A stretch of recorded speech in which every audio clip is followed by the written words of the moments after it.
सोलापूरची कुलस्वामिनी श्री रूपाभवानी मंदिरात प्रतिवर्षाप्रमाणे 3 ते 17 ऑक्टोबर या कालावधीत विविध धार्मिक कार्यक्रमांचे आयोजन केल्याची माहिती मंदिराचे ट्रस्टी, वहिवाटदार व पुजारी मल्लीनाथ मसरे यांनी पत्रकार परिषदेत दिली। यात्रा कालावधीत दररोज रात्री देवीची वेगवेगळ्या वाहनांवरून छबिना काढण्यात येणार असून धार्मिक कार्यक्रम आणि भाविकांच्या दर्शनाची सर्व तयारी झाल्याचे त्यांनी सांगितले।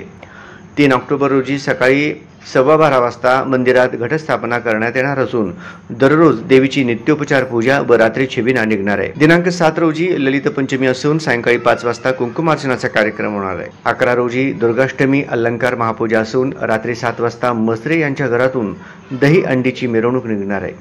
रात्री देवीची महापूजा करून छबिना काढण्यात येणार आहे। 12 रोजी विजयादशमी म्हणजेच दसरा असून सकाळी अलंकार महापूजा होऊन सायंकाळी 5 वाजता श्री रूपाभवानी मातेचा पालखी सोहळा सीमोल्लंघनासाठी मंदिरापासून वाजत गाजत प्रस्थान होणार आहे।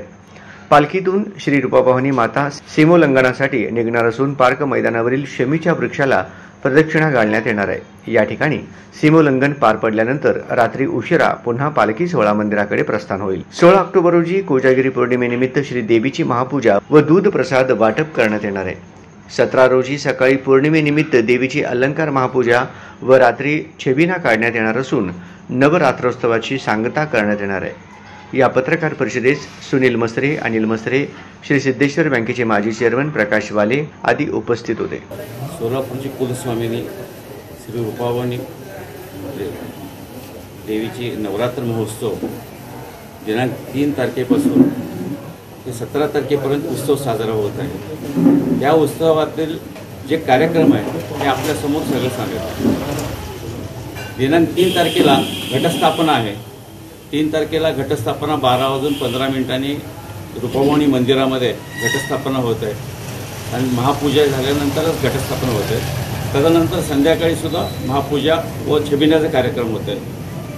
4 तारखेला ह्याचप्रमाणे सकाळी महापूजा, संध्याकाळी महापूजा आणि छबिन्याचे कार्यक्रम असं रोज म्हणजे नवरात्र महोत्सव संपस्तोपर्यंत ह्या पद्धतीचा कार्यक्रम राहणार आहे। दिनांक 7 तारखेला महापूजा झाल्यानंतर संध्याकाळी 5 वाजता कुंकुमार्चनाची पूजा होत आहे आणि दुर्गाष्टमीची पूजा 11 तारखेला ठेवलेली आहे आणि त्या दिवशी संध्याकाळी दहीहंडीचा मसरे यांच्या वाड्यातून दहीहंडी निघते आणि ती दहीहंडी देवीच्या मंदिरामध्ये जाऊन महापूजा झाल्यानंतर तर दुधाचा अभिषेक होतो। त्यानंतर छबिन्याचा कार्यक्रम कालावधी संपत आहे। 12 तारखेला सीमोल्लंघन असल्यामुळे, विजयादशमी असल्यामुळे सकाळची अलंकार महापूजा होते। त्यानंतर 5 वाजता देवीची आरती होत पालखीचा कार्यक्रम होतो। ती रूपाभवानी देवीची पालखी मंदिरापासून ते पार्क मैदानावर जाते आणि पार्क मैदानावर गेल्यानंतर सीमोल्लंघनाचं कार्यक्रम होतं आणि त्या ठिकाणी देवीची पालखीची 5 फेऱ्या होतात। तदनंतर तिथून रूपाभवानीची पालखी पुन्हा देवी मंदिराकडे प्रस्थान होत आहे आणि कोजागिरीची पौर्णिमा 16